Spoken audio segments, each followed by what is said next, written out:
So hello everyone, welcome back to my channel. तो आज की ये वीडियो उन सभी स्टूडेंट्स के लिए काफ़ी ज़्यादा यूज़फुल होने वाली है जिन स्टूडेंट्स ने इन्वायरमेंटल साइंस को चूज़ किया था।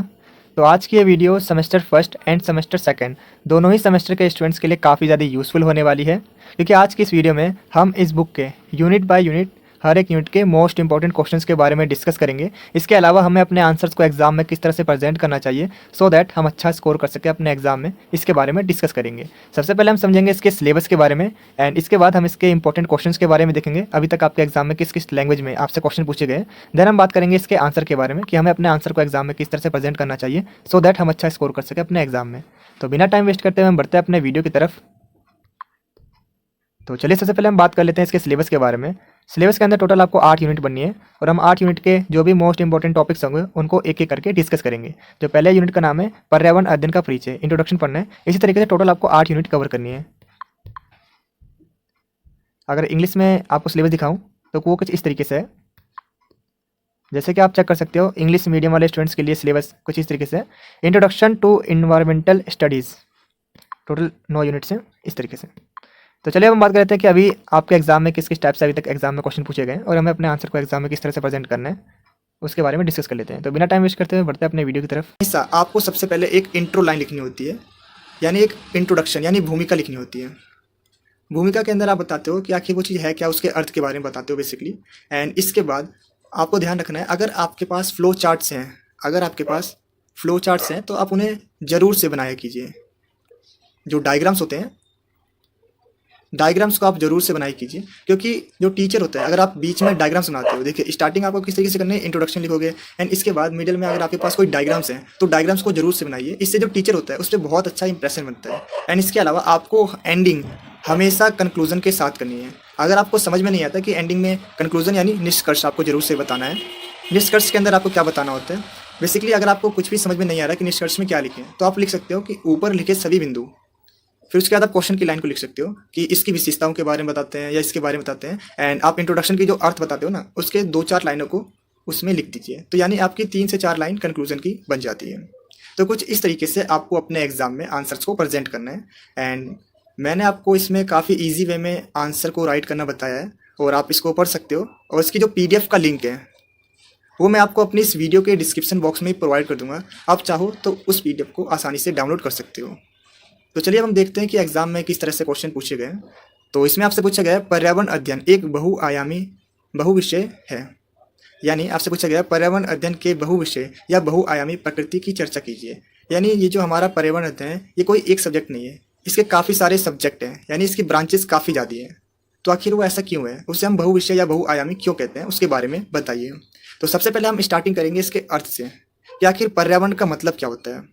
तो इसमें बताएंगे पर्यावरण 2 शब्दों से मिलकर बना है, जिसमें जो पहला शब्द है परि जमा आवरण, जहाँ पर परि का अर्थ है चारों ओर और आवरण का मतलब होता है वातावरण। यानी पर्यावरण का अगर हम अर्थ निकालें, इसका मतलब होता है हमारे चारों ओर का वातावरण। इसे हम क्या कहते हैं, पर्यावरण कहते हैं। अब पर्यावरण जो है वो जैविक और अजैविक घटकों से मिलकर बना होता है। अब जैविक घटक के अंदर क्या आते हैं, जैविक घटक के अंदर आते हैं जैसे पेड़ पौधे जानवर जो भी जीवित हैं, और अजैविक घटक के अंदर आते हैं जैसे हवा जल भूमि जो जीवित नहीं है। तो चलिए अब हम बात करते हैं पर्यावरण अध्ययन के बहुआयामी विषय आखिर कौन कौन से हैं।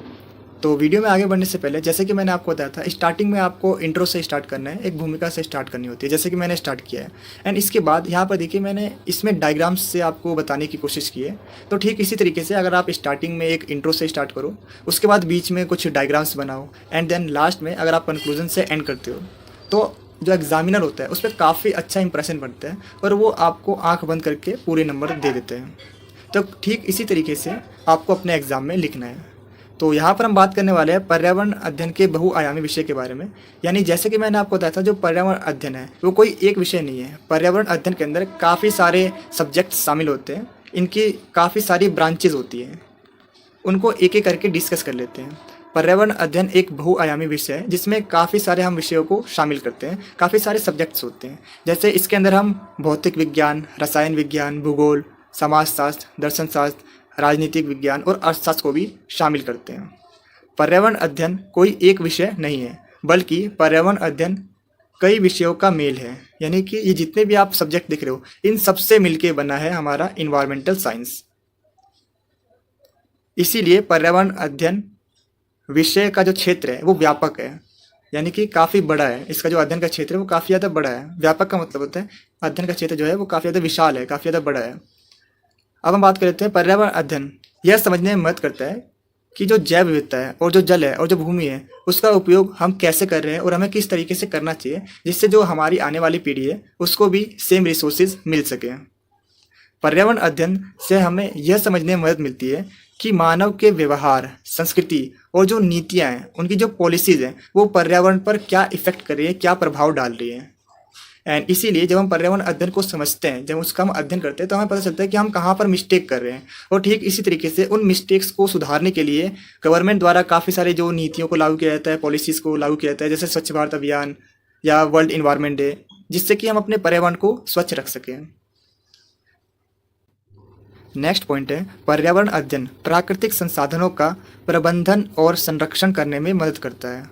यानी कि हमें किस तरीके से प्राकृतिक संसाधनों का मैनेजमेंट करना चाहिए और उनकी रक्षा करना चाहिए, जिससे कि हमें पर्यावरण के प्रति जागरूकता मिलती है और जिससे हम संसाधनों को इस तरह से उपयोग कर सकें जिससे जो हमारी आने वाली पीढ़ी है उन्हें भी संसाधन मिल सके। यानी जो आज हम संसाधन को यूज़ कर रहे हैं उन्हें हमें किस तरीके से यूज़ करना चाहिए, क्या प्रबंधन होना चाहिए, क्या मैनेजमेंट होनी चाहिए और हमें पर्यावरण की रक्षा कैसे करनी चाहिए, जिससे कि जो आने वाली पीढ़ी है वो भी सेम रिसोर्सेज को आसानी से यूज़ कर सके। इसमें मदद करता है। तो अगर आपको ये वीडियो यूज़फुल लगे तो आपसे एक रिक्वेस्ट है, प्लीज़ इस वीडियो को 2 लोगों के साथ ज़रूर शेयर कीजिएगा, क्योंकि जब आप इस वीडियो को लाइक करते हो तो हमें मोटिवेशन मिलता है ऐसी बहुत सी वीडियोस बनाने के लिए। और जब आप इसमें कमेंट करते हो तो हमें पता चलता है कि हम अपनी वीडियो में क्या इम्प्रूवमेंट कर सकते हैं। और इसके अलावा जब आप इसे शेयर करते हो तो एज़ यू नो ज्ञान बांटने से बढ़ता है। सो please do like, share and comment as you can, as you much. तो आगे हम बढ़ते हैं। पर्यावरण अध्ययन एक बहुआयामी विषय है। इसके अंदर सबसे पहले हम बात करने वाले हैं पारिस्थितिक आयाम के बारे में।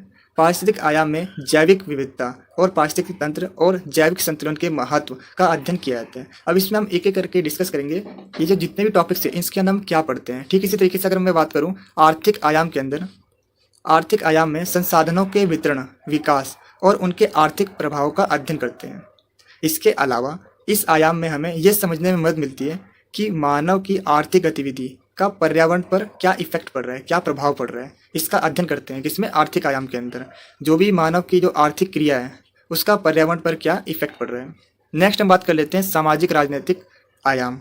सामाजिक राजनीतिक आयाम यह अध्ययन करता है कि किस प्रकार की नीति और कार्यक्रम पर्यावरणीय समस्याओं का समाधान कर सकते हैं। यानी कि ऐसी कौन सी नीतियों को बनाया जाए जिससे कि हम पर्यावरण की रक्षा कर सकें और आने वाली पीढ़ी को भी सेम रिसोर्सेज उपलब्ध करा पाएँ।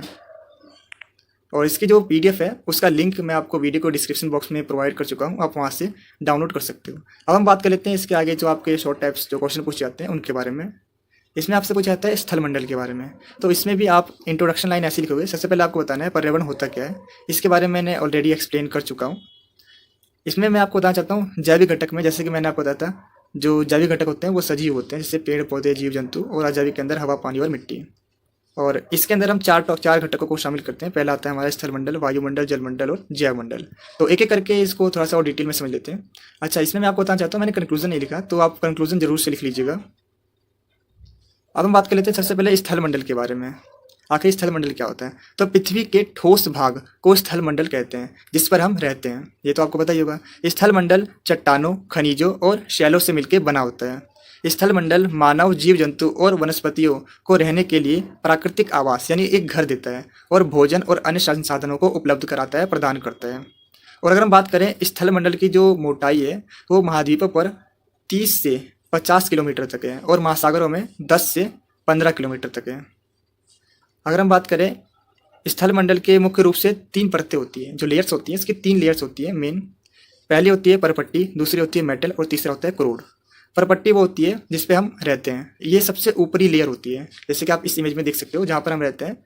और इसके बाद आता है मेटल। अब धीरे धीरे हम इसके अंदर जा रहे हैं। मेटल में क्या होता है, परपट्टी के नीचे जो स्थित परत होती है उससे हम क्या कहते हैं, मेटल। उसके बाद आता है क्रोड।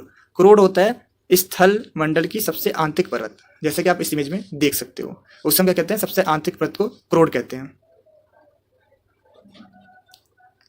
नेक्स्ट है हमारा वायुमंडल।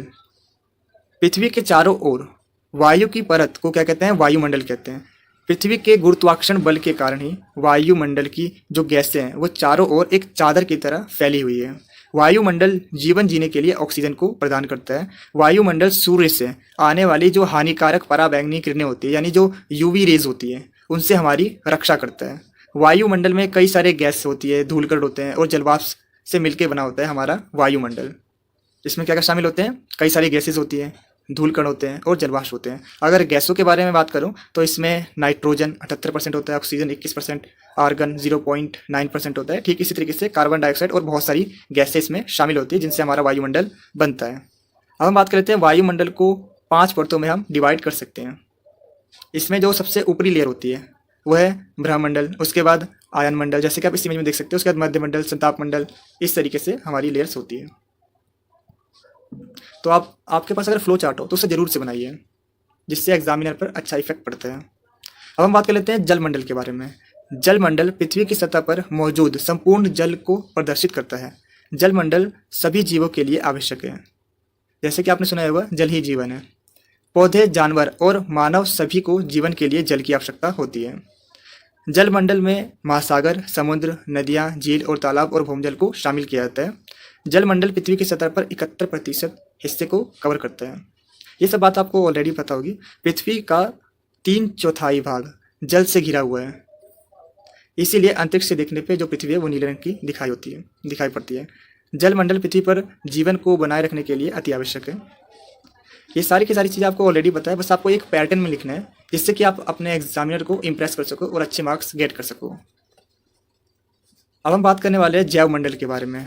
तो जैव मंडल वो क्षेत्र होता है जहाँ स्थल मंडल, वायुमंडल और जल मंडल आपस में मिलकर जीवन का निर्माण करते हैं, इसलिए इसको हम कहते हैं जैव मंडल।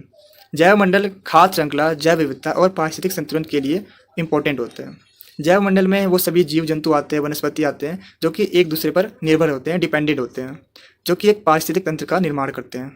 जैव मंडल पृथ्वी पर जीवन के लिए आवश्यक है, काफ़ी ज़्यादा इंपॉर्टेंट माना जाता है जैव मंडल को। अब हम बात कर लेते हैं जैव मंडल के घटक के बारे में। इसमें अजैविक घटक होते हैं।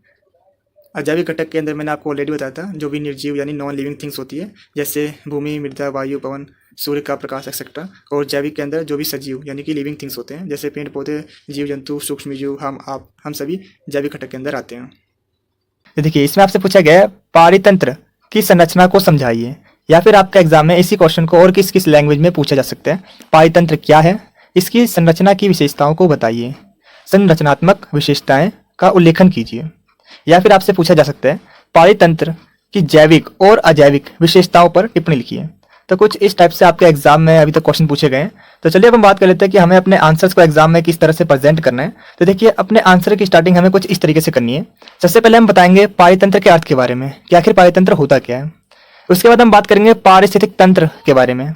इसके बाद हम बात करेंगे पारिस्थितिक तंत्र की संरचना यानी उनकी विशेषताओं के बारे में। इसे बेसिकली हम 2 टाइप्स में बांट सकते हैं, जिसमें पहला टाइप है वो है अजैविक घटक, दूसरा है जैविक घटक। अजैविक घटक इसमें निर्जीव वस्तुएं आती हैं, और जैविक घटक जो कि सजीव होते हैं, जैसे पेड़ पौधे, जीव जंतु और जितने भी जो सजीव चीजें होती हैं उनको हम जैविक घटक में शामिल करते हैं।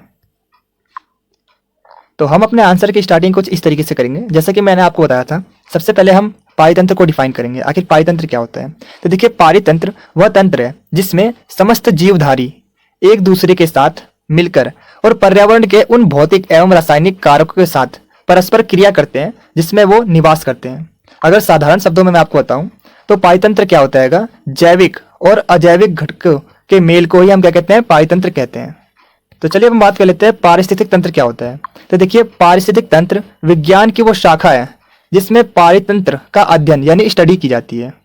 पारिस्थितिक तंत्र पारितंत्र में सम्मिलित उन सभी जैविक और अजैविक घटकों के बीच संबंध यानी क्या रिलेशन है, उनकी स्टडी को दर्शाता है। इसे हम क्या कहते हैं, पारिस्थितिक तंत्र कहते हैं। तो चलिए अब हम बात कर लेते हैं पारिस्थितिक तंत्र की संरचना की विशेषताओं के बारे में। तो देखिए, जैसे कि मैंने आपको बताया था, जो पारिस्थितिक तंत्र है वो जैविक और अजैविक घटकों से मिलकर बना होता है, और ये इसमें एक महत्वपूर्ण भूमिका अपनी अदा करते हैं। अगर हम बात करें अजैविक घटक के अंदर, अजैविक घटक के अंदर हम नॉन लिविंग थिंग्स को शामिल करते हैं, यानी निर्जीव वस्तुओं को शामिल करते हैं, जैसे भूमि, मृदा, वायु, पवन, सूर्य का प्रकाश, तापमान, आर्द्रता। ये सभी नॉन लिविंग थिंग्स हैं जिनको हम अजैविक घटकों के अंदर शामिल करते हैं। अगर हम बात करें जैविक घटकों के अंदर हम किनको शामिल करते हैं, तो वो है लिविंग थिंग्स, यानी जो कि सजीव हैं, जो कि जीवित हैं, जैसे पेड़ पौधे, जीव जंतु और जो भी सजीव चीजें हैं उन्हें हम जैविक घटकों के अंदर शामिल करते हैं। तो चलिए अब हम बात कर लेते हैं फूड चेन के बारे में, यानी खाद्य श्रृंखला के बारे में। तो खाद्य श्रृंखला के अंदर सबसे पहले हमारा आता है उत्पादक यानी प्रोड्यूसर। तो ये वो जीव होते हैं जो कि सूर्य के प्रकाश संश्लेषण के द्वारा अपना भोजन खुद ही बना सकते हैं और खुद ही बनाते हैं। तो इसलिए हम इन्हें क्या कहते हैं, स्वपोषी भी कहते हैं। अगर एग्जाम्पल की बात करूं तो वो है हरे पौधे। ये अपना भोजन सूर्य के प्रकाश के द्वारा खुद ही बना देते हैं और उनसे ऊर्जा प्राप्त करते हैं। अब अगर हम बात करें विषमपोषी के बारे में, तो ये वो जीव होते हैं जो कि अपने भोजन के लिए दूसरे जीवों या पौधों पर निर्भर होते हैं, इसलिए हम इन्हें विषमपोषी भी कहते हैं। अब अगर हम बात करें भोजन के आधार पर, इन उपभोक्ताओं को हम 3 कैटेगरी में डिवाइड कर सकते हैं, जिसमें है प्राथमिक उपभोक्ता। ये वो उपभोक्ता होते हैं जो कि शाकाहारी होते हैं। प्राथमिक उपभोक्ता शाकाहारी होते हैं और ये पेड़ पौधों यानी जो उत्पादक होते हैं उनको खाते हैं। अगर एग्जाम्पल की बात करूं तो पेड़ पौधों को हिरण, गाय, बकरी और खरगोश खाते हैं। तो ये क्या है, शाकाहारी है और ये प्राथमिक उपभोक्ता के अंदर आते हैं। अब अगर हम बात करें द्वितीय उपभोक्ता के अंदर, तो इसके अंदर मांसाहारी जीव आते हैं और ये क्या करते हैं, जो प्राथमिक उपभोक्ता होते हैं, जो शाकाहारी होते हैं, उनको खाते हैं। एग्जाम्पल की अगर हम बात करें तो वह है भेड़िया, बाज, शेर और भालू। नेक्स्ट अगर हम बात करें तृतीय उपभोक्ता के बारे में, तो ये सर्वाहारी होते हैं, यानी ये पेड़ पौधों और जानवर दोनों को ही खाते हैं और इसे हम तीसरी कैटेगरी में डिवाइड करते हैं। अगर एग्जाम्पल की बात करूं तो मनुष्य और कौवा ये दोनों ही शाकाहारी और मांसाहारी दोनों को ही खाते हैं, यानी पेड़ पौधे और जो जीवित प्राणी हैं उन्हें खाते हैं। अगर हम बात करें अपघटक के बारे में, और इसे हम मृतजीवी भी कहते हैं। अब ये वो जीव होते हैं जो कि मरे हुए जो जीव होते हैं और पेड़ पौधों को अपघटित करते हैं और उनसे अपना भोजन प्राप्त करते हैं, इसलिए इन्हें हम मृतजीवी भी कहते हैं। अगर एग्जाम्पल की बात करें तो वह है जीवाणु और फफूंदी, इन्हें हम मृतजीवी के अंदर शामिल करते हैं। तो चलिए अब हम बात कर लेते हैं जो नेक्स्ट टाइप का क्वेश्चन आपसे एग्जाम में पूछा जाता है, वो फूड चेन के ऊपर पूछा जाता है, यानी खाद्य श्रृंखला के ऊपर पूछा जाता है। इसमें आपसे पूछा गया है खाद्य श्रृंखला के विभिन्न पोषी स्तरों का वर्णन कीजिए। तो इसका आंसर हम कुछ इस तरीके से बताएंगे। सबसे पहले हम बताएंगे आखिर खाद्य श्रृंखला होती क्या है। तो देखिए, खाद्य श्रृंखला एक ऐसी श्रृंखला है जिसमें एक जीव दूसरे जीव को भोजन के रूप में खाता है, और खाद्य श्रृंखला पारिस्थितिक तंत्र में महत्वपूर्ण भूमिका अदा करती है, क्योंकि अगर एक जीव दूसरे जीव को नहीं खाएगा तो वो जीवित नहीं रह पाएंगे, जो विभिन्न जीवों के बीच पोषण संबंधित संबंधों को दिखाता है। अब अगर हम इसे टाइप्स के बारे में बात करें, इसके स्तरों के बारे में बात करें, तो इसके 3 स्तर होते हैं। पहला है स्वपोषी, जैसे कि मैंने आपको बताया था, जो कि अपना भोजन खुद ही बना सकते हैं, और दूसरे आते हैं विषमपोषी, जो कि स्वपोषी पर डिपेंडेंट होते हैं, और तीसरा होता है मृतजीवी, जो कि सड़े गले पदार्थों से अपना भोजन प्राप्त करते हैं।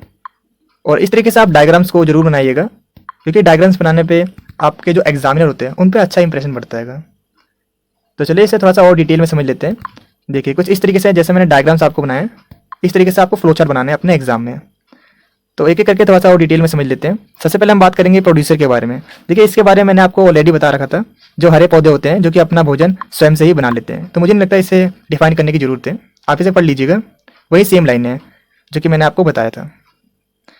विषमपोषी और अपघटक के बारे में ऑलरेडी मैंने आपको बता दिया था। तो चलिए हम बात कर लेते हैं थर्ड टाइप के क्वेश्चन के बारे में, जिसमें आपसे पूछा जाता है पारितंत्र में ऊर्जा प्रवाह किस प्रकार होता है, उसके बारे में बताइए। या फिर पारितंत्र में पोषण स्तरों में ऊर्जा का प्रवाह किस प्रकार होता है, इसके बारे में बताइए। तो इस टाइप से आपके एग्जाम में क्वेश्चन पूछे जाते हैं। इसमें आपसे बेसिकली क्या पूछा जा रहा है, पारितंत्र में ऊर्जा का प्रवाह, और ये जो ऊर्जा का प्रवाह है इसे 10% का नियम भी कहते हैं। इसमें ऊर्जा का जो प्रवाह है उसकी दिशा नीचे से ऊपर की ओर होती है, जैसे कि आप इस फ्लो चार्ट में देख सकते हो, जो ऊर्जा का प्रवाह है वो नीचे से ऊपर की ओर जाते हुए हमें दिख रहा है। तो इसे हम कुछ इस तरीके से एग्जाम में प्रेजेंट करेंगे। सबसे पहले हम मेंशन करेंगे पारितंत्र में ऊर्जा का प्रवाह। तो ऊर्जा का प्रवाह का जो दिशा है, किसी भी खाद्य श्रृंखला में ऊर्जा का प्रवाह हमेशा एक सीधी दिशा में होता है। अब हम बात कर लेते हैं 10% के नियम के बारे में। तो खाद्य श्रृंखला एक पोषी स्तर से दूसरे पोषी स्तर में सिर्फ और सिर्फ 10% ही ऊर्जा का प्रवाह होता है, और बाकी जो 90% जो एनर्जी होती है वो वायुमंडल में ऊष्मा के रूप में लुप्त हो जाती है। यानी जो दूसरे जो जीव हैं उनको सिर्फ 10% ही ऊर्जा प्राप्त होती है। जैसे कि आप देख सकते हो, ये जो हरे पौधे हैं इनको मछलियों ने खाया, तो जो मछली है, जो छोटी मछली है, इन्हें सिर्फ और सिर्फ 10% ही एनर्जी मिलेगी और बाकी जो 90% एनर्जी है वो वायुमंडल में लुप्त हो जाएगी। इसी तरीके से आप छोटी मछलियों को बड़ी मछलियों ने खाया तो जो बड़ी मछली है इन्हें भी सिर्फ और सिर्फ 10% ही एनर्जी मिलती है। इसी तरीके से आप इसमें चेक कर सकते हो, घास को बकरी ने खाया तो बकरी को सिर्फ और सिर्फ 10% एनर्जी मिली और बकरी को शेर ने खा लिया तो इससे भी सिर्फ और सिर्फ 10% ही एनर्जी मिली। अब अगर हम बात करें तो ऊर्जा का प्रभाव होता है, जैसे कि मैंने आपको बताया था यह हमेशा नीचे से ऊपर की ओर होता है। और इसमें मैं आपको एक और बात बताना चाहता हूँ, जो ऊर्जा का प्रवाह है वो हमेशा शाकाहारी से मांसाहारी की तरफ होगा, कभी भी उल्टा नहीं होगा, यानी मांसाहारी से शाकाहारी की तरफ नहीं हो सकता।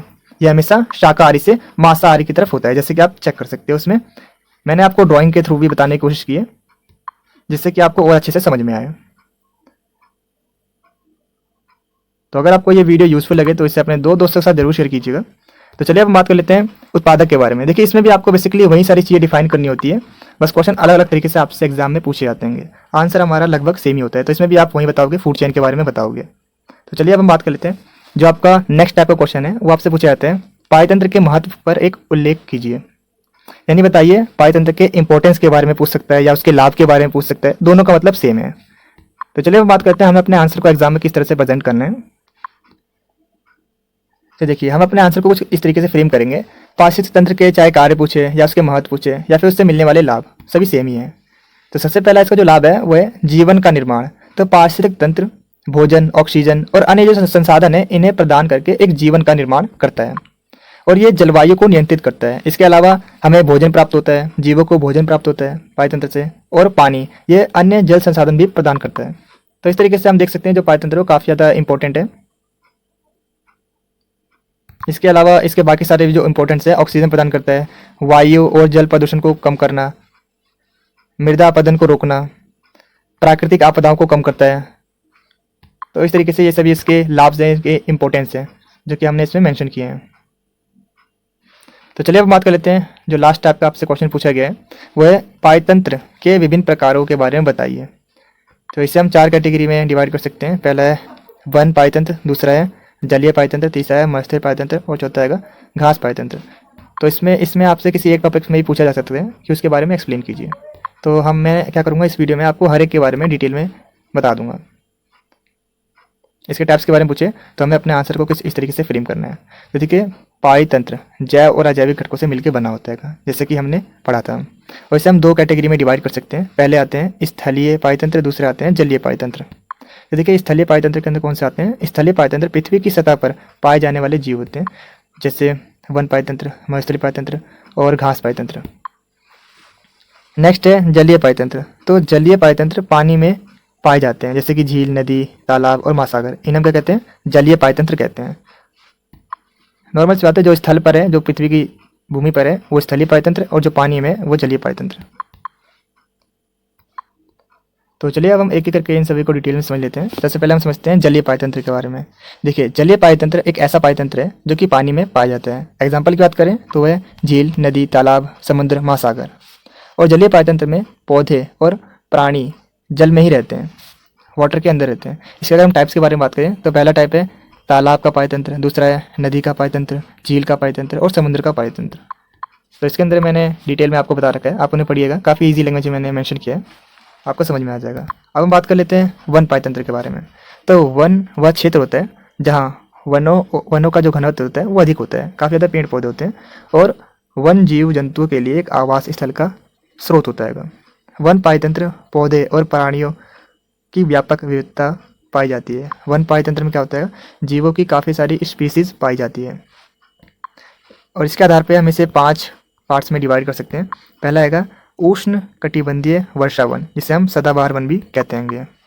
तो देखिए इस प्रकार के जो वन होते हैं वो भूरेखा के पास पाए जाते हैं और इस प्रकार के वनों में जो तापमान होता है वो वर्षा अधिक होती है, इसलिए हम इसे सदाबहार वन भी कहते हैं।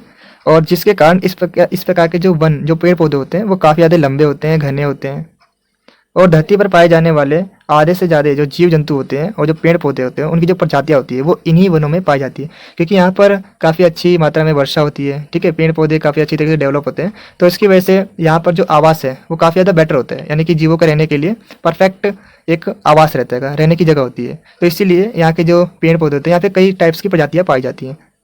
एग्जाम्पल की अगर हम बात करें तो वह है अमेज़न का जंगल। जहाँ पर हर प्रकार की आपको स्पीशीज देखने को मिल सकती हैं। अब हम बात कर लेते हैं उष्णकटिबंधीय पर्णपाती वन के बारे में।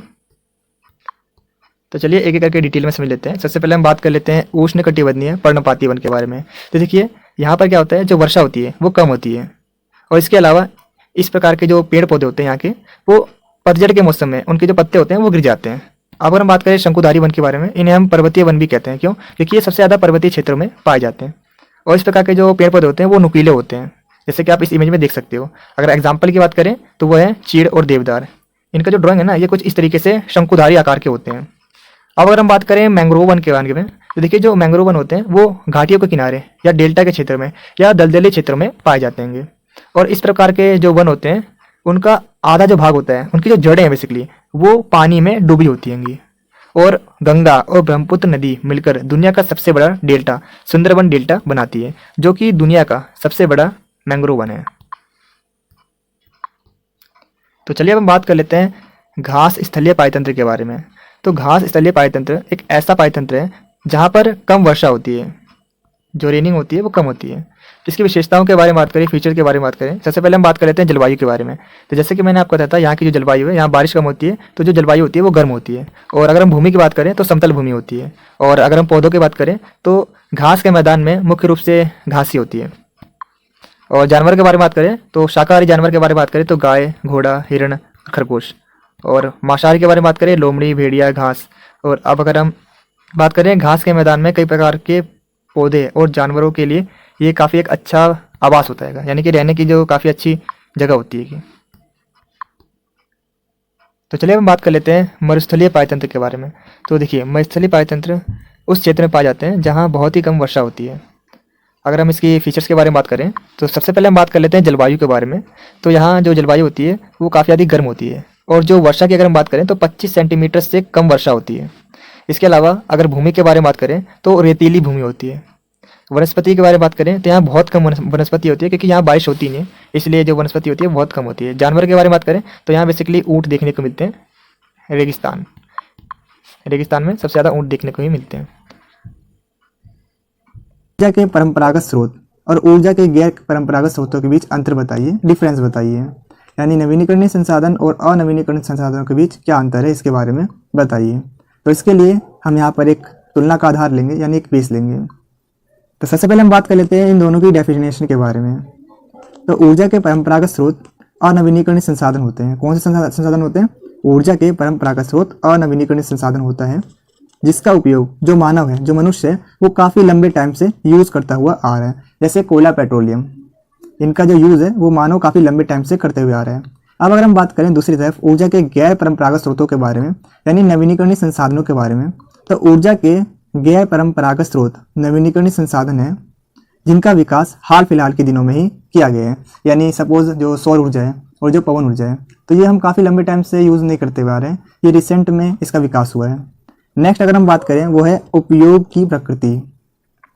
अगर हम बात करें ऊर्जा के जो परंपरागत स्रोत हैं, इनको एक बार यूज़ करने के बाद दोबारा इन्हें यूज़ नहीं किया जा सकता, यानी कि ये लिमिटेड है। इसके अलावा ऊर्जा के जो गैर परंपरागत स्रोत हैं, इनको एक बार यूज़ करने के बाद दोबारा इस्तेमाल किया जा सकता है। तो इसके ये एडवांटेज है, आप ये भी कह सकते हो। इसके अलावा अगर हम बात करें भंडारण के बारे में, तो जैसे कि मैंने आपको बताया था कि जो ऊर्जा के परंपरागत स्रोत हैं, इनको हम एक बार यूज़ करने के बाद दोबारा इन्हें यूज़ नहीं कर सकते, यानी कि ये सीमित है, लिमिटेड है। और वहीं दूसरी तरफ ऊर्जा के जो गैर परंपरागत स्रोत हैं, यानी जो नवीनीकरणीय संसाधन है, वो असीमित है, यानी असीमित मात्रा में उपलब्ध है। जैसे अगर मैं बात करूँ सौर ऊर्जा के बारे में, तो सनलाइट ये हमेशा आती रहेगी, पवन ऊर्जा, हवा हमेशा रहेगी, तो इनका जो भंडारण है वो असीमित है, अनलिमिटेड मात्रा में है। अगर हम बात करें पुनर्निर्माण की गति, तो जो अनवीनीकरणीय संसाधन होते हैं, इनको बनने में लाखों करोड़ों साल लग जाते हैं, क्योंकि जैसे कि आपको पता होगा कोयला, पेट्रोलियम, इन्हें बनने में काफ़ी लंबा टाइम लगता है। और वहीं दूसरी तरफ मैंने आपको बताया जो नवीनीकरणीय संसाधन होते हैं, उनका जो भंडारण है वो असीमित है, यानी अनलिमिटेड मात्रा में उपलब्ध है। जितना यूज़ करो कर सकते हो, ख़त्म नहीं होंगे। तो चलिए इसे थोड़ा सा और डिटेल में समझ लेते हैं।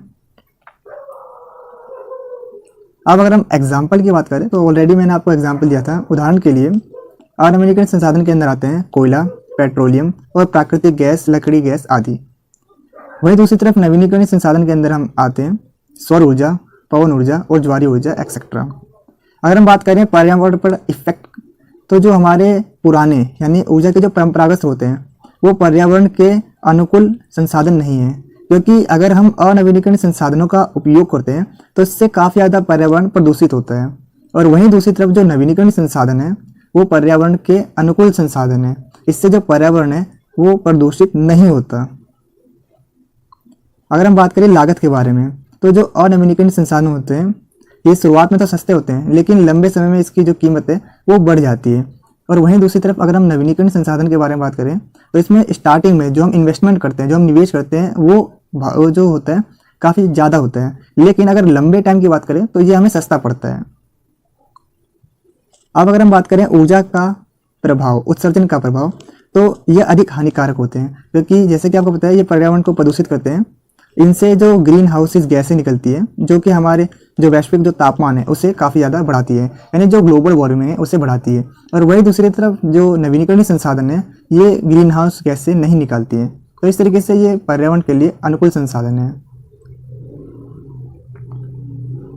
तो चलिए हम बात कर लेते हैं नवीनीकरणीय संसाधन के टाइप्स के बारे में, कितने टाइप्स के होते हैं, इसे थोड़ा सा और डिटेल में समझ लेते हैं।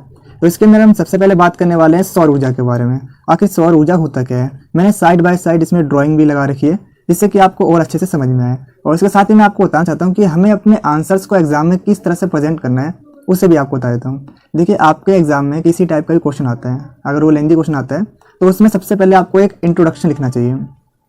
हालांकि मैं कुछ वीडियो में इंट्रोडक्शन लिखना भूल जाता हूँ, बट आपको ये फॉलो करना है। सबसे पहले आपको एक इंट्रोडक्शन लाइन लिखनी होती है, उसके बाद नीचे आपको कुछ पॉइंट्स लिखने होते हैं। और अगर आपके पास डायग्राम्स है तो आप डायग्राम्स को ज़रूर से बनाइएगा, जो कि एग्जामिनर पर काफ़ी ज़्यादा अच्छा इफेक्ट डालता है। जो फ्लो चार्ट्स होते हैं उन्हें ज़रूर बनाइएगा। जैसे अगर मैं बात करूं, यहाँ पर ही मैं बना सकता था नवीनीकरणीय ऊर्जा के प्रकार के बारे में। डायग्राम्स हम कैसे बनाएंगे, यहाँ पर हम लिख देंगे ऊर्जा के नवीनीकरणीय प्रकार, और यहाँ पर कुछ इस तरीके से डायग्राम्स बना देंगे। तो आपको इन बातों का ध्यान रखना है। और लास्ट में आपको एक कंक्लूजन यानी निष्कर्ष जरूर लिखना है। ये कुछ स्टेप होते हैं जिन्हें आपको फॉलो करना होता है, जिससे कि आपके जो एग्जाम में जो मार्क्स हैं वो बूस्ट हो जाते हैं, काफ़ी ज़्यादा बढ़ जाते हैं। तो चलिए हम अपने टॉपिक पे वापस आते हैं। तो सौर ऊर्जा सूर्य से प्राप्त ऊर्जा है। सौर ऊर्जा का जो प्रयोग है वो प्रकाश ऊर्जा, ताप ऊर्जा और विद्युत ऊर्जा के उत्पादन में किया जाता है। यानी कि हम सौर ऊर्जा का इस्तेमाल कहाँ करते हैं, प्रकाश ऊर्जा, विद्युत बनाने में और ताप ऊर्जा में करते हैं। अब अगर हम बात करें पवन ऊर्जा के बारे में, तो पवन ऊर्जा पवन की गति यानी कि हवा की गति से जो प्राप्त ऊर्जा है, जैसे कि आप इस डायग्राम में चेक कर सकते हो, उसे हम क्या कहते हैं, पवन ऊर्जा कहते हैं। और पवन ऊर्जा का हम यूज़ कहाँ करते हैं, इलेक्ट्रिसिटी के उत्पादन में हम पवन ऊर्जा का यूज़ करते हैं। तो चलिए हम बात कर लेते हैं इसके और बाकी टाइप्स के बारे में। अगर आपको ये वीडियो यूजफुल लगे तो इसे अपने दो दोस्तों के साथ जरूर शेयर कीजिएगा, क्योंकि जब आप इस वीडियो को लाइक करते हो तो हमें मोटिवेशन मिलता है ऐसी और बहुत सी वीडियोज़ बनाने के लिए। और जब आप इसे शेयर करते हो तो एज यू नो नॉलेज बांटने से बढ़ती है। और जब आप इसमें कमेंट करते हो तो हमें पता चलता है कि हम कहाँ पर मिस्टेक कर रहे हैं और हम इसमें और क्या इम्प्रूवमेंट कर सकते हैं। So please do like, share and comment as you can do. आप जितना कर सकते हो उसमें ज़्यादा से ज़्यादा लाइक, शेयर, कमेंट जरूर कीजिएगा। तो चलिए हम बात कर लेते हैं जल विद्युत ऊर्जा के बारे में। जल विद्युत ऊर्जा बहते हुए पानी की गति से प्राप्त ऊर्जा है। जैसे कि आप इसमें चेक कर सकते हो, जहाँ पर हम डैम बना देते हैं, बांध बना देते हैं, और जो पानी गिरता है उससे जो टरबाइंस घूमते हैं, जैसे कि आप इस इमेज में देख सकते हो, जो टरबाइंस घूमते हैं उनसे जो इलेक्ट्रिसिटी प्रोड्यूस होती है उसे हम क्या कहते हैं, जल विद्युत ऊर्जा कहते हैं। जल विद्युत ऊर्जा का जो प्रयोग है वो लंबे टाइम से किया जा रहा है, नदियों पर बांध बना के इलेक्ट्रिसिटी का उत्पादन। जल विद्युत ऊर्जा का प्रयोग विद्युत ऊर्जा के उत्पादन में किया जाता है। अब हम बात कर लेते हैं भूतापीय ऊर्जा के बारे में। भूतापीय ऊर्जा पृथ्वी के जो आंतरिक भाग होते हैं उनसे प्राप्त ऊर्जा है। यानी कि जैसे कि आप चेक कर सकते हो इस डायग्राम में, नीचे हम कुछ पाइपलाइंस बिछा देते हैं और भूमि के अंदर जो गैसेज होती है उनसे जो प्राप्त ऊर्जा है, क्योंकि जो भूमि है वो काफ़ी अधिक गर्म होती है, तो आंतरिक भाग से जो प्राप्त ऊर्जा है उसे हम क्या कहते हैं, भूतापीय ऊर्जा कहते हैं। भूतापीय ऊर्जा विद्युत उत्पादन, जल ताप ऊर्जा और पानी को गर्म करने में इसका यूज़ किया जाता है। तो चलिए अब हम बढ़ते हैं नेक्स्ट टॉपिक की तरफ। इसके थोड़े से और टाइप्स हैं, उन्हें भी थोड़ा समझ लेते हैं। जिसमें ज्वारीय ऊर्जा ज्वार के उतार चढ़ाव से प्राप्त ऊर्जा है। जब समुद्र में जो लहरें उठती और गिरती हैं तो कुछ इस तरीके से वहाँ पर टरबाइन लगाए जाते हैं, जिससे हम विद्युत का उत्पादन करते हैं। ठीक इसी तरीके से जो तरंग ऊर्जा होती है उसमें भी कुछ इसी तरीके से डायग्राम है, जैसे कि आप चेक कर सकते हो। जिससे हम इलेक्ट्रिसिटी प्रोड्यूस करते हैं। अब अगर हम बात करें बायोगैस के बारे में, तो जो बायोगैस है वो जैविक पदार्थों के अपघटन से प्राप्त ऊर्जा है। यानी इसमें एक गड्ढा कर देते हैं जिसमें जितने भी जो सड़े गले ईंधन होते हैं, जो मलमूत्र होते हैं, या एग्जाम्पल के लिए जो भी गोबर या जो भी अपशिष्ट होता है उसे गड्ढे में रख देते हैं, और बायोगैस का उत्पादन होता है जिससे कि इलेक्ट्रिसिटी, ताप ऊर्जा और आदि ईंधन के रूप में इसका इस्तेमाल किया जाता है, जैसे कि आप इस डायग्राम में भी चेक कर सकते हो।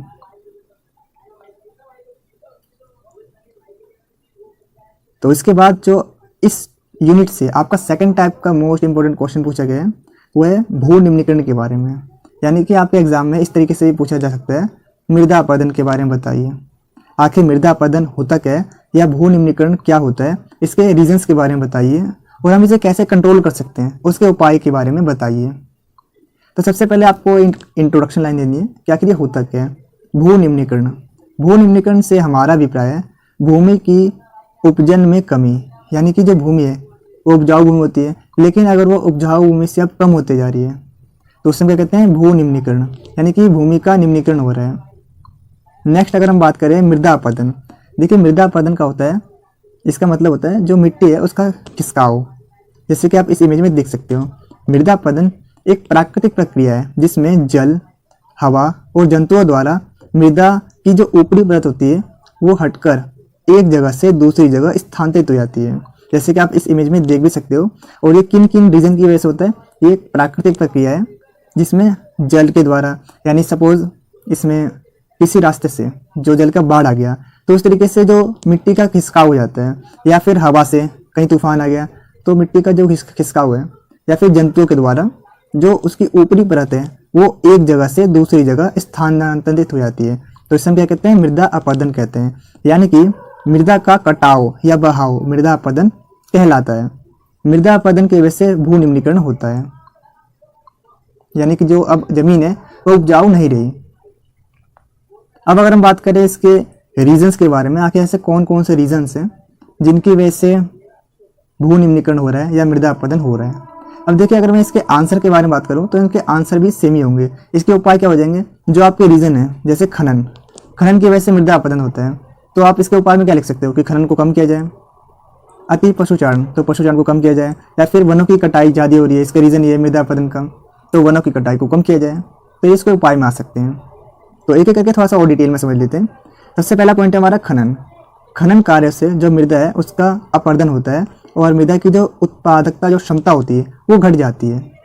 ज़्यादा खनन करने से मिट्टी का खिसकाव भी होता है और उसकी जो उपजाविक क्षमता होती है वो कम हो जाती है। नेक्स्ट है अति पशुचारण।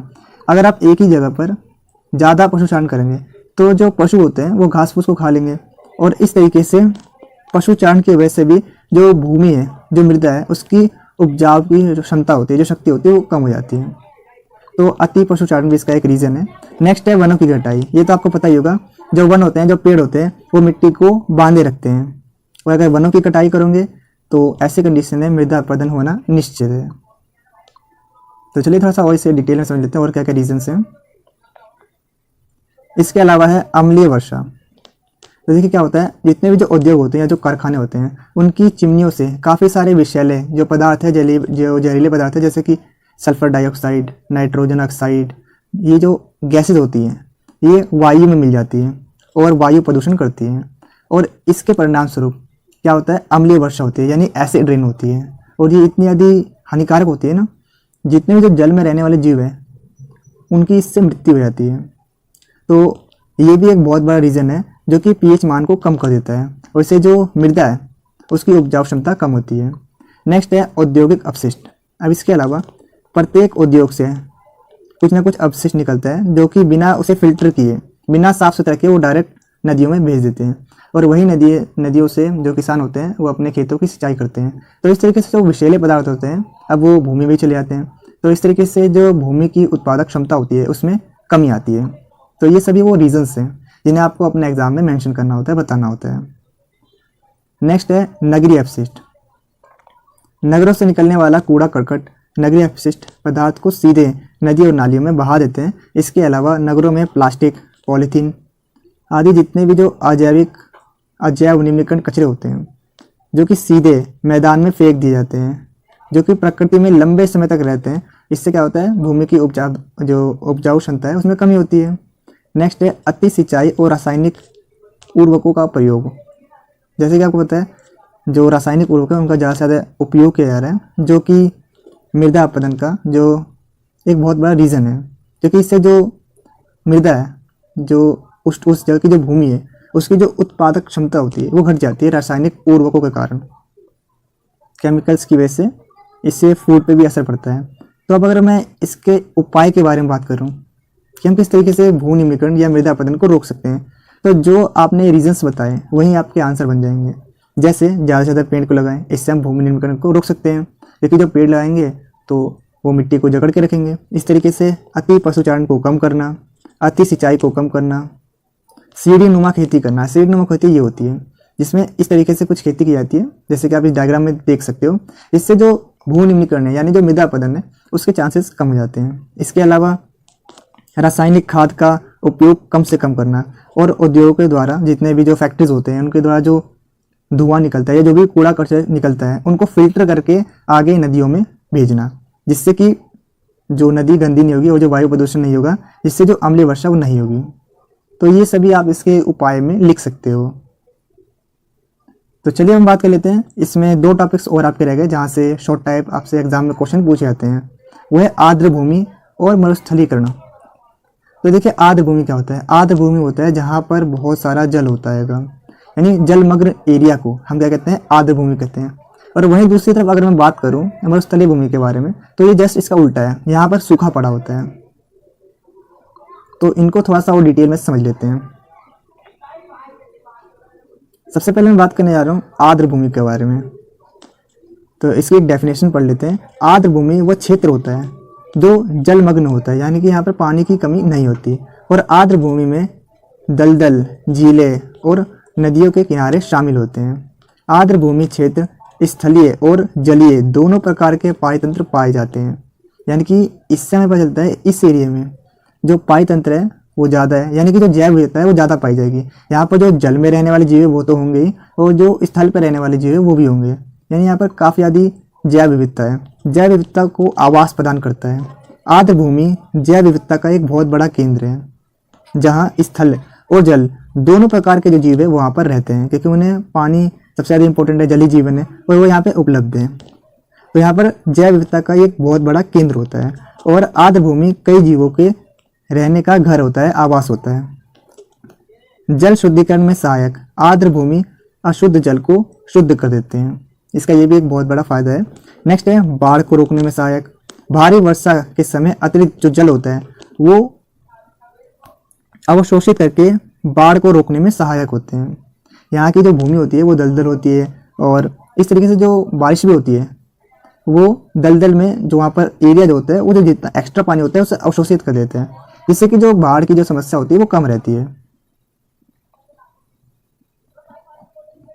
नेक्स्ट अगर हम बात करें जलवायु परिवर्तन को रोकने में सहायक, तो कार्बन डाइऑक्साइड जो कि पृथ्वी के जो तापमान है उसको बढ़ाती है और जलवायु परिवर्तन होता है इसी की वजह से। लेकिन जो आर्द्र भूमि है वो जो CO2 गैस है यानी जो कार्बन डाइऑक्साइड है उससे अवशोषित करती है, जिससे जलवायु परिवर्तन नियंत्रित रहता है, जिससे जो टेम्परेचर है अर्थ का वो बढ़ता नहीं है। तो ये भी इसका एक फ़ायदा है। इसके अलावा आर्थिक लाभ। आर्द्र भूमि मत्स्य पालन, पर्यटन और खेती के लिए काफ़ी ज़्यादा उपयोगी संसाधन है। नेक्स्ट है आर्द्र भूमि के लिए क्या क्या खतरे हैं। इसमें रीज़न आप लिख सकते हो शहरीकरण और प्रदूषण। ये सभी वो रीजन है जिनकी वजह से अब जो आर्द्र भूमि है वो भी धीरे धीरे मरुस्थलीकरण होती जा रही है। नेक्स्ट हम बात कर लें मरुस्थलीकरण के बारे में, तो ये जस्ट उसका उल्टा है।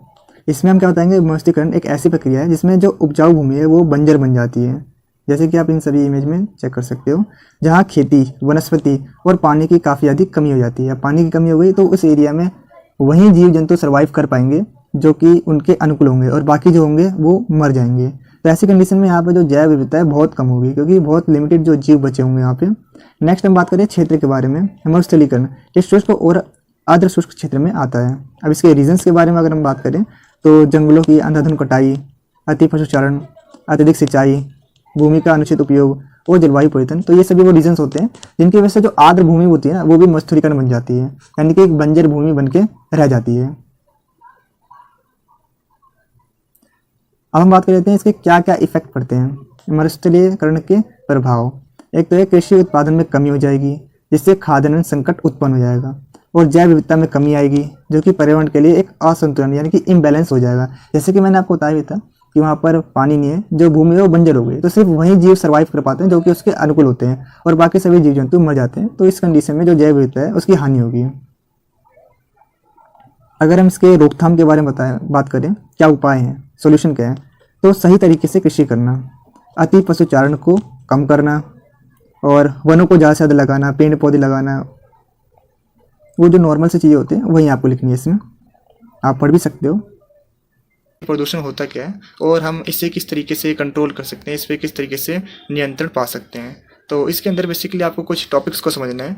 जैसे अगर मैं बात करूँ प्रदूषण के बारे में, तो प्रदूषण के कितने टाइप्स होते हैं, जैसे वायु प्रदूषण, मृदा प्रदूषण, जल प्रदूषण, ध्वनि प्रदूषण। इस तरीके से शॉर्ट नोट आते हैं इस पर, तो आपको एक्सप्लेन करना होता है। एंड इसके अलावा आखिर ये जो प्रदूषण हो रहे हैं, जो पोल्यूशन है, इसके कौन कौन से रीजन्स हैं उसके बारे में हमें जानने को मिलेगा।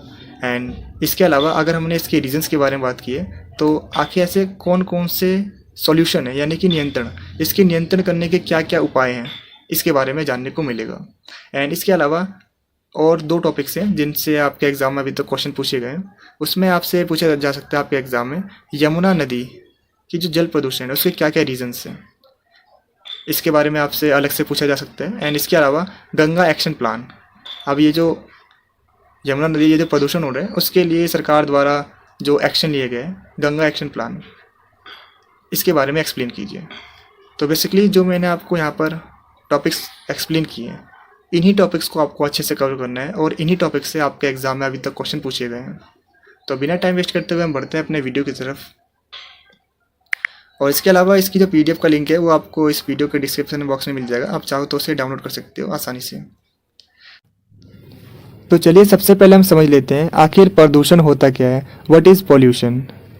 तो देखिए, वायु, जल और मृदा के भौतिक, रासायनिक और जैविक गुणों में होने वाले परिवर्तन, जो चेंजेस होते हैं, जिनसे मानव और अन्य जितने भी जीव जंतु होते हैं उन पर नकारात्मक प्रभाव पड़ता है, यानी जो नेगेटिव इफेक्ट पड़ता है, इसी को हम क्या कहते हैं, प्रदूषण कहते हैं। तो चलिए अब हम समझ लेते हैं आखिर प्रदूषक क्या होते हैं। प्रदूषण उत्पन्न करने वाले जो विषैले पदार्थ होते हैं उन्हें हम प्रदूषक कहते हैं। अगर मैं हमारे जो इन्वायरमेंट में जो प्रदूषक हैं उनके अगर एग्जाम्पल की बात करूं तो वह है धुआं, धूल, अपशिष्ट और गैस। ये सभी प्रदूषक के एग्जाम्पल हैं। और जो प्रदूषक होते हैं ये हमारे इन्वायरमेंट यानी जो वातावरण होता है उससे प्रदूषित करते हैं। और जो प्रदूषक होते हैं ये हमारे वातावरण के लिए काफ़ी ज़्यादा हानिकारक होते हैं, डेंजर होते हैं, क्योंकि इन प्रदूषक के वजह से ही प्रदूषण होता है यानी पॉल्यूशन होता है, जिनसे मानव और जितने भी जो जीव जंतु होते हैं उन पर नकारात्मक प्रभाव पड़ता है, नेगेटिव इफेक्ट पड़ता है, जिससे हम बीमार होते हैं, जिससे जितने भी जो मानव और जो जीव जंतु हैं उन पर इसका नेगेटिव इफेक्ट पड़ता है, नकारात्मक प्रभाव पड़ता है। अगर मैं बात करूं जो प्रदूषण है उसे हम कितनी कैटेगरी में डिवाइड कर सकते हैं, इसके कितने टाइप्स होते हैं, तो इसे बेसिकली हम 4 टाइप्स में डिवाइड कर सकते हैं, जिसमें पहले आता है ध्वनि प्रदूषण, वायु प्रदूषण, जल प्रदूषण और मृदा प्रदूषण। तो इसे हम 4 कैटेगरी में डिवाइड कर सकते हैं। तो चलिए एक एक करके इन चारों कैटेगरीज को और थोड़ा डिटेल में समझ लेते हैं। तो सबसे पहले हम बात करने जा रहे हैं आखिर जल प्रदूषण होता क्या है। तो देखिए, उसमें जो मैंने आपको प्रदूषण की डेफिनेशन लिखाई थी उसमें सेम अब आपको इसमें सिर्फ जल को लिखना है। तो जल के भौतिक, रासायनिक और जैविक गुणों में होने वाले परिवर्तन जो मानव और अन्य जो जीव जंतु है उन पर नेगेटिव इफेक्ट डालते हैं यानी नकारात्मक प्रभाव डालते हैं, उससे हम क्या कहते हैं, जल प्रदूषण कहते हैं। अब जल प्रदूषण से कौन कौन सी बीमारियां होती है उनके बारे में डिस्कस कर लेते हैं। तो वो इन जो जल प्रदूषण है उनसे हैजा, टाइफाइड, पीलिया और दस्त जैसी जो बीमारियां हैं वो उत्पन्न होती हैं। अब अगर हम बात करें कि जो जल प्रदूषण है उसके क्या क्या रीजंस होते हैं, कौन से रीजंस हैं जिनकी वजह से जल प्रदूषण फैलता है, तो इसे हम 2 कैटेगरी में डिवाइड कर सकते हैं। जिसमें जो पहली कैटेगरी होगी हमारी वो है मानव जनित कारण, यानी कि हमारे द्वारा जो प्रदूषण किया जा रहा है उसके कौन कौन से रीजंस हैं। एंड इसके अलावा काफ़ी सारे ऐसे रीजंस हैं जो कि प्राकृतिक कारण हैं, यानी कि नेचर के द्वारा जो पॉल्यूशन फैलता है उसके बारे में डिस्कस करेंगे एक एक करके। अगर हम बात करें मानव रहित कांड के बारे के अंदर, तो इसके अंदर हम इसे 4 कैटेगरी में टाइप्स में डिवाइड कर सकते हैं, जिसमें पहले आता है घरेलू अपशिष्ट, सेकंड नंबर पर आता है औद्योगिक अपशिष्ट, थर्ड नंबर पर आता है कृषि अपशिष्ट एंड लास्ट है सांस्कृतिक गतिविधियाँ। अगर प्राकृतिक कारण की बात करें तो वो है मृदा अपरदन, भूस्खलन, जीवों को सड़ने से और अम्लीय वर्षा। तो चलिए इन सभी को थोड़ा सा और डिटेल में समझ लेते हैं।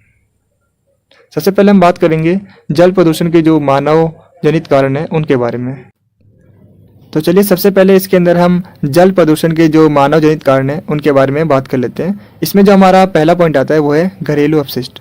तो इसमें देखिए जो भी हमारे घर से जो कचरा निकलता है, जो भी रसोई घर से जो कचरा निकलता है, जैसे राख, कूड़ा करकट, जो फल सब्जियां होती है जो अपमार्जनक होते हैं, या कपड़े के जो टुकड़े होते हैं, और जो भी जो गंदा जल होता है उन्हें हम अपनी नालियों में फेंक देते हैं। लेकिन ये जो नालियाँ होती हैं ये आगे जाके जो नदियाँ होती है उनसे कनेक्ट होती है। तो यानी कि नालियों का जो गंदा कचरा है वो जाता है नदियों में, जिससे क्या होता है जो हमारी नदियाँ हैं वो प्रदूषित हो जाती हैं। इसी की वजह से नदियाँ प्रदूषित होती है। तो जो हमारा पहला पॉइंट है वो है घरेलू अपशिष्ट। आई होप आपको इस समझ में आ गया होगा। नेक्स्ट है हमारा कृषि अपशिष्ट। तो देखिए जो जितने भी जो खेतों में इस्तेमाल होने वाले जो हानिकारक जो रसायन होते हैं, जो भी फर्टिलाइज़र होते हैं या कीटनाशक जो दवाइयाँ होती है, इनसे क्या होता है जो भूमि होती है उन पे जाता है, और इससे प्रॉब्लम क्या आती है जो भूमजल है वो प्रदूषित हो जाता है। एंड इसके अलावा अब भूमि पे जो जितने भी जो हानिकारक रसायन गए हैं, जब बारिश आती है तो उनसे क्या होता है बारिश से जो जितने भी रसायन होते हैं वो बारिश से बह के नदियों में पहुंच जाते हैं, जिससे कि नदी प्रदूषित हो जाती है। तो इस तरीके से जल प्रदूषण होता है। ये मैंने आपको बताया घरेलू अपशिष्ट और कृषि अपशिष्ट। अब हम बात करने जा रहे हैं जो औद्योगिक अपशिष्ट है उसके बारे में चर्चा कर लेते हैं। औद्योगिक अपशिष्ट के अंदर क्या आता है, इसके अंदर जितने भी जो इंडस्ट्रीज होते हैं, जितने भी जो उद्योग होते हैं, उसमें जो वस्तुओं के उत्पादन के बाद जो भी अनुपयुक्त पदार्थ बच जाता है, यानी जो भी कूड़ा करकट जो होता है वो बच जाता है, उसे कुछ इस तरीके से आप इस इमेज में देख सकते हो, नदियों में बिना फर्टिलाइजर किए इसमें डाल दिया जाता है। और जिस तरीके से जो हमारी नदियाँ हैं वो गंदी हो जाती हैं, वो प्रदूषित हो जाती हैं। नेक्स्ट अगर हम बात करें तो वो है सांस्कृतिक गतिविधियाँ। तो इसके बारे में तो आपको ऑलरेडी पता ही होगा जी। जो हमारे द्वारा नदियों में जो भी पूजा पाठ किया जाता है, जो भी मूर्तियाँ विसर्जित की जाती हैं, इनसे क्या होता है जल प्रदूषण होता है। इन सभी टॉपिक्स को आप ऑलरेडी पढ़ चुके हो, तो ये आपको समझना और आसान होगा। अगर आपको ये वीडियो यूज़फुल लगे तो इसे अपने 2 दोस्तों के साथ जरूर शेयर कीजिए। नेक्स्ट हम बात कर लेते हैं मृदा प्रदूषण के माफ़ी चाहता हूँ जल प्रदूषण के प्राकृतिक कारणों के बारे में, उनके जो स्रोत हैं उनके बारे में बात कर लेते हैं। तो इसके अंदर हमारा जो पहला पॉइंट आता है वो है मृदा अपरदन, यानी मिट्टी का खिसकना। तो मृदा अपरदन का अर्थ होता है मृदा का कटाव या बहाव या मृदा का बहना। इसकी वजह से क्या होता है जो मिट्टी होती है वो नदियों को प्रदूषित कर जाती है, जिससे जल प्रदूषण होता है, जो कि एक प्राकृतिक कारण है, क्योंकि हमारे द्वारा नहीं किया जाता है, जो नेचर है उसके द्वारा ही होता है। नेक्स्ट है भूस्खलन। तो भूस्खलन की वजह से मृदा अपरदन होता है। जो पहाड़ पे जो जितने बड़े बड़े पत्थर होते हैं वो टूट के नीचे गिर जाते हैं और वो नदियों को प्रदूषित करते हैं, नदियों में गिर जाते हैं। तो कुछ इस तरीके से जो हमारी नदी है वो प्रदूषित हो जाती है। नेक्स्ट अगर हम बात करें जीवों के सड़ने से, तो जैसे अगर एग्जांपल की बात करूँ, जो पेड़ों की पत्तियाँ होती है या जितने भी जो सड़े गले जो जीव जाते हैं, जो मर जाते हैं, उनके जो अवशेष बचते हैं, या जीवों के जो मलमूत्र होते हैं, उनसे भी जो जल प्रदूषण है वो होता है। नेक्स्ट अगर हम बात करें अम्लीय वर्षा, तो हवा में उपस्थित जितने भी जो धूलकण होते हैं या हानिकारक गैसें होती हैं, एग्जाम्पल की बात करूँ तो सल्फर ऑक्साइड और नाइट्रोजन ऑक्साइड, ये जो गैसेज होती हैं ये वर्षा में मिलकर वर्षा का जो जल है उसको प्रदूषित करती है, जिससे कि अम्लीय वर्षा होती है, जिसमें एसिड होता है।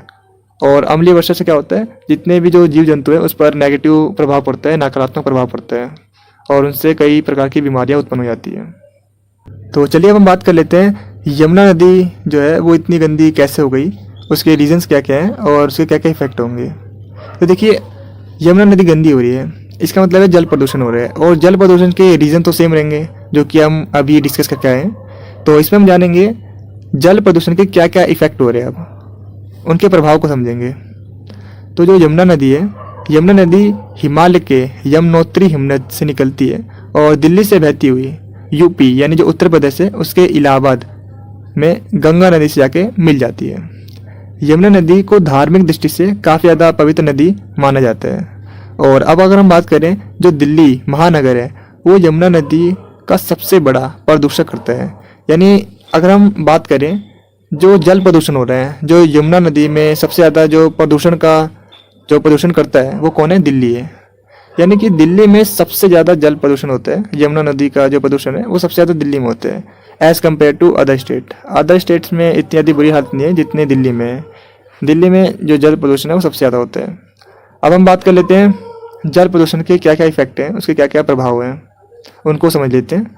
तो इसके अंदर जो हमारा पहला पॉइंट है वो है जलीय जीवन पर प्रभाव। यानी सिंपल सी बात है, जो जल प्रदूषण हो रहा है, जो नदी प्रदूषित हो रही है, उससे सबसे ज़्यादा जो प्रभाव पड़ता है वो जलीय जीव को पड़ता है। जो जलीय जीव होते हैं वो मर जाते हैं।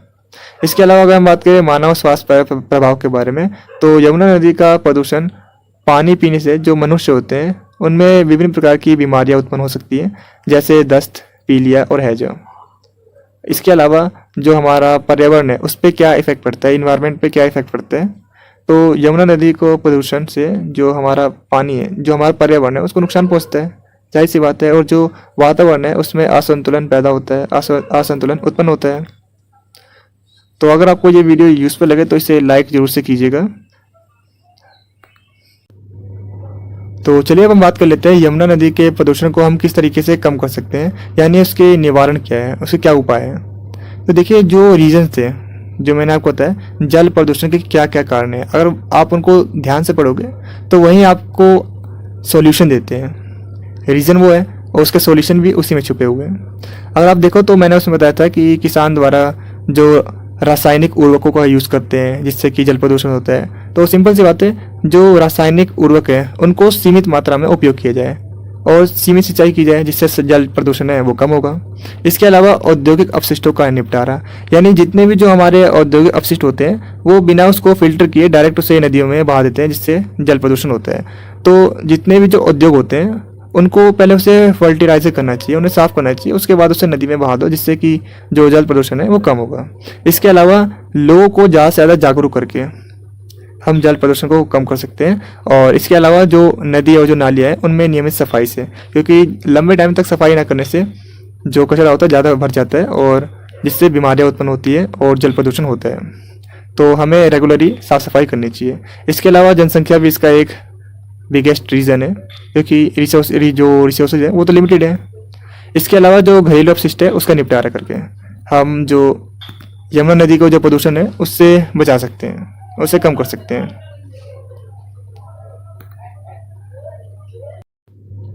तो चलिए अब हम बात कर लेते हैं गंगा एक्शन प्लान के बारे में। अक्सर आपके एग्ज़ाम में शॉर्ट नोट लिखने के लिए आपको कह देते हैं, एग्ज़ाम में टिप्पणी लिखने के लिए कह देते हैं गंगा एक्शन प्लान पे एक टिप्पणी लिखिए।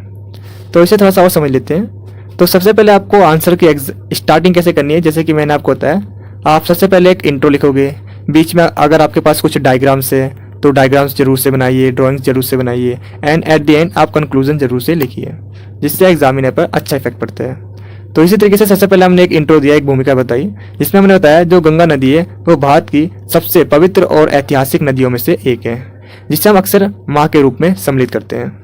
अब जो गंगा एक्शन प्लान है यानी GAP, इसे 1985 में गंगा नदी की साफ सफाई और संरक्षण के उद्देश्य से स्टार्ट किया गया था। कई सालों से औद्योगिक, घरेलू कचरे और जो धार्मिक अनुष्ठान है, जो धार्मिक अनुष्ठान के जो कार्य हैं, इसके अलावा अन्य जो मानव की जो गतिविधियां हैं, उसके कारण जो गंगा नदी है वो काफ़ी ज़्यादा प्रदूषित हो गई थी और इसकी जो समस्या है, जो प्रॉब्लम है, वो काफ़ी ज़्यादा बढ़ती जा रही थी। इसी को देखते हुए जो हमारी गवर्नमेंट है उसने गंगा एक्शन प्लान को शुरू किया, जिससे कि गंगा नदी में होने वाले जो कचरे हैं, जो प्रदूषण है, उसको रोका जा सके। तो अब हम बात कर लेते हैं इसके ऑब्जेक्टिव के बारे में। तो नॉर्मल सी बात है, सरकार ने इसे इसलिए इशू किया जिससे कि जल प्रदूषण को कम किया जा सके। इसके अलावा जन जागरूकता, तो लोगों में गंगा नदी के महत्व को बढ़ाना, एंड इसके अलावा स्वच्छ रखने के लिए आवश्यक बातों को बताना, लोगों को इसके बारे में ज़्यादा से ज़्यादा जागरूक करना, जिससे कि गंगा नदी को प्रदूषित होने से रोका जा सके। इसके अलावा धार्मिक और जो सांस्कृतिक जो स्थान है उनका संरक्षण करना, यानी जितने भी जो मंदिर हैं और जो धार्मिक स्थल हैं उनमें आसपास में स्वच्छता और जो स्वच्छ जल है उसकी व्यवस्था को सुनिश्चित करना। अब अगर हम बात करें इसके कंक्लूजन के बारे में, इसके निष्कर्ष के बारे में, तो देखिए ये जो गंगा एक्शन प्लान था ये एक बहुत अच्छा प्रयास था, लेकिन गंगा नदी को साफ करने के लिए इसकी स्टार्टिंग तो अच्छी हुई थी लेकिन ये सफल नहीं हो पाई। एंड इसी रीज़न की वजह से जो गवर्नमेंट है उसने इसे 2014 में दोबारा स्टार्ट किया और इसे नाम दिया नमामि गंगे। और इस तरीके से इस योजना को दोबारा शुरू किया जिससे कि गंगा नदी को साफ किया जा सके और स्वच्छ रखें। तो चलिए हम बात कर लेते हैं प्रदूषण के अंदर जो हमारा सेकंड टाइप का प्रदूषण होता है वो है वायु प्रदूषण। तो वायु प्रदूषण क्या होता है? तो देखिए, वायु के भौतिक, रासायनिक और जैविक गुणों में होने वाले जो चेंजेस होते हैं जिनसे मानव और अन्य जीव जंतुओं पर जो नकारात्मक प्रभाव पड़ता है उसे हम वायु प्रदूषण कहते हैं। एंड इससे भी हम दो कैटेगरीज में डिवाइड कर सकते हैं, जिसमें जो पहला कैटेगरी आती है वो है मानव जनित कारण, जिसके अंदर है ईंधन का जलना, खनन कार्य, बढ़ते उद्योग और परमाणु परीक्षण। इसके अलावा अगर हम बात करें प्राकृतिक कारण के बारे में तो इसमें है ज्वालामुखी विस्फोट और धूल कण आदि। तो चलिए एक एक करके थोड़ा सा और डिटेल में समझ लेते हैं। सबसे पहले हम बात कर लेते हैं मानव जनित कारण के बारे में। तो इसके अंदर मैंने आपको बताया था ईंधन का जलना। तो देखिए, जो जितने भी जो जीवाश्म ईंधन होते हैं जैसे कोयला, पेट्रोलियम और जो प्राकृतिक गैस होती है, इनके अधिक जलने से प्रदूषण फैलता है जो कि हमारा जो वायुमंडल है उसको प्रदूषित करता है, जिससे जो हमारी वायु है वो दूषित हो जाती है, प्रदूषण हो जाते हैं। जैसे कि आप इन सभी इमेज में देख सकते हो, जिन भी ईंधन का हम यूज़ करते हैं वो कितने ज़्यादा प्रदूषण करते हैं, जिससे वायु प्रदूषण होता है। नेक्स्ट है खनन कार्य। अब देखिए, जो माइनिंग होती है, जैसे कि आप इस इमेज में देख सकते हो, जब माइनिंग करते हैं तो उसमें काफ़ी सारे जो धूल कण होते हैं वो वायु में जाके मिल जाते हैं, जिससे वायु प्रदूषण होता है। एंड इसके अलावा बढ़ते उद्योग, तो जिस तरीके से जो इंडस्ट्री बढ़ती जा रही है और उसमें जो इंडस्ट्रीज का जो वर्क होता है उसमें काफ़ी सारी जो हानिकारक गैसें निकलती है जो कि हमारे जो वायुमंडल है उसको प्रदूषित करती है। इसके अलावा जो परमाणु परीक्षण करते हैं, जब परमाणु टेस्ट किया जाता है, न्यूक्लियर टेस्ट किया जाता है, तो आसपास के जितने भी जो पूरा एरिया होता है वो उसे तहस महस कर देता है, जिससे कि वायु प्रदूषण एक हाई लेवल पे होता है। अब हम बात कर लेते हैं इसके प्राकृतिक कारणों के बारे में, जिसमें आता है ज्वालामुखी विस्फोट। यानी जो ज्वालामुखी विस्फोट होता है उससे जो राख, धूल और जो धुआं और लावा आदि जो निकलते हैं उससे वायु प्रदूषण होता है, वो वायु में मिल जाते हैं और वायु को दूषित करते हैं, प्रदूषित करते हैं। नेक्स्ट है धूल और धुआं। तो पहाड़ियों और चट्टानों से जो धूल और जो आंधी है निकलती है, उनसे वायु प्रदूषण होता है। नेक्स्ट हम बात कर लेते हैं इसके प्रभाव के बारे में। तो इससे भी हम दो कैटेगरी में डिवाइड कर सकते हैं। पहला है मानव स्वास्थ्य पर प्रभाव और दूसरा है पर्यावरण पर इसका क्या इफेक्ट पड़ता है। तो मानव प्रभाव के बारे में 2 पॉइंट है और जो पर्यावरण प्रभाव है इस पर 3 पॉइंट है। तो चलिए एक एक करके इनको थोड़ा सा और डिटेल में समझ लेते हैं। सबसे पहले हम बात करने जा रहे हैं मानव स्वास्थ्य पर इसके क्या इफेक्ट पड़ेंगे। तो वायु प्रदूषण का मानव स्वास्थ्य पर कई तरह से प्रभाव पड़ता है। जैसे वायु प्रदूषण की वजह से मनुष्यों, यहाँ तक कि जो पशु पक्षी है, उनको भी कई समस्याओं का सामना करना पड़ता है। वायु प्रदूषण की वजह से सर्दियों में कोहरा और छाया हो जाता है, जिसकी की वजह से आंखों में जलन, सांस लेने में कठिनाई और ऐसी बहुत सारी समस्याएं होती हैं। वायु प्रदूषण की वजह से मनुष्य में काफ़ी सारे रोग उत्पन्न होने लगते हैं। वायु प्रदूषण से श्वसन संबंधित बीमारियां, अस्थमा, सर्दी, खांसी एक्सेट्रा जो बीमारी है उनकी संभावना जो है वो बढ़ जाती है। इसके अलावा वायु प्रदूषण की वजह से फेफड़े के कैंसर को खतरा होता है, उसका जो रिस्क है वो काफ़ी ज़्यादा बढ़ जाता है, कैंसर होने का रिस्क बढ़ जाता है। नेक्स्ट है वायु प्रदूषण से दिल का दौरा, बीपी कम होना, ऐसी समस्याएं उत्पन्न होने लगती हैं। तो इस तरीके से हमने देखा कि ये मानव शरीर पे काफ़ी ज़्यादा प्रभाव छोड़ता है। तो नेक्स्ट हम बात कर लेते हैं कि इसका पर्यावरण पे क्या प्रभाव पड़ता है। वायु प्रदूषण मनुष्यों और जीव जंतुओं पर नकारात्मक प्रभाव डालने के साथ साथ जो हमारे इन्वायरमेंट है, जो पर्यावरण है, उस पर भी नकारात्मक प्रभाव डालते हैं। जैसे अगर मैं बात करूं ओजोन परत का क्षय यानी ग्लोबल वार्मिंग। ओजोन परत हमारी पृथ्वी की सतह पे एक प्रोटेक्टिव लेयर होती है, जैसे कि आप इस इमेज में देख सकते हो, जो कि सनलाइट से, जो सूरज की जो रोशनी है उससे एक यूवी रे निकलती है जो कि बहुत ज़्यादा हानिकारक होती है। और ये जो ओजोन लेयर होती है ये इन यूवी रेज से हमारी रक्षा करती है। लेकिन अगर वायु प्रदूषण हो रहा है तो इससे क्या होगा, ये जो ओजोन लेयर है इसकी जो परत है ये पतली हो जाती है और इसकी वजह से जो हमारी अर्थ है वो हीट करने लगती है, उसका तापमान बढ़ जाता है और ये जो यूवी रेज है ये हमें डायरेक्ट इफेक्ट पड़ती है, जिससे कैंसर की जो बीमारी है, जो पेड़ पौधे में कैंसर जैसी बीमारी जो है वो बढ़ जाती है, जिससे पर्यावरण को खतरा होता है। नेक्स्ट अब अगर हम बात कर रहे हैं वो है अम्लीय वर्षा। तो देखिए, जब वायु प्रदूषण में जो भी सल्फर ऑक्साइड या नाइट्रोजन है, ऐसी जितनी भी जो जहरीली गैसें होती है, ये वायु में मिल जाती है। वायु में मिलकर ये अम्लीय वर्षा करती है, एसिड रेन जिसे हम कहते हैं, जिससे जितने भी जो जलीय जीव जंतु है, जितने भी जो वनस्पति है, जो पेड़ पौधे हैं, उन्हें काफ़ी ज़्यादा इफेक्ट पड़ता है, उनका काफ़ी ज़्यादा नुकसान होता है। एंड इसके अलावा सूर्य के प्रकाश को कम करना। वायु प्रदूषण की वजह से सर्दियों में कोहरे और छाया हो जाती है, जो कि सूरज के प्रकाश को कम कर देते हैं, जिसकी वजह से जितने भी जो पेड़ पौधे होते हैं, उनका जो प्रकाश संश्लेषण है, उन्हें करने में काफ़ी ज़्यादा प्रॉब्लम आती है। जो प्रकाश संश्लेषण की जो दर है वो कम हो जाती है।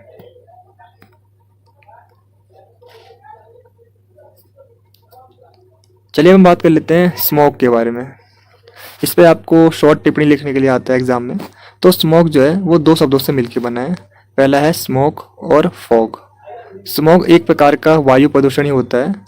स्मॉग वाहनों, कारखानों और अन्य स्रोतों से निकलने वाले प्रदूषकों से बनता है। स्मॉग के कई स्वास्थ्य और पर्यावरणीय प्रभाव हैं। स्मॉग आँख, नाक और गले में जलन जैसी जो बीमारियां होती है उनको पैदा करता है। इसके अलावा स्मॉग हृदय रोग, फेफड़े के रोग और कैंसर जैसी जो जोखिम है उनको बढ़ा देता है। स्मॉग पेड़ पौधे और जानवरों को भी काफ़ी ज़्यादा इफेक्ट करता है और इन पर नेगेटिव प्रभाव छोड़ता है, नकारात्मक प्रभाव पड़ता है।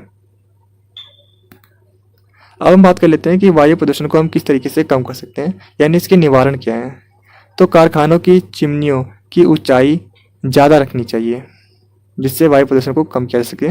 इसके अलावा वायु प्रदूषण के प्रति लोगों को ज़्यादा से ज़्यादा जागरूक करके ज़्यादा प्रदूषण करने वाले जो गाड़ियाँ हैं उन पर प्रतिबंध लगाकर कारखानों की चिमनियों को फिल्टर का इस्तेमाल करना चाहिए।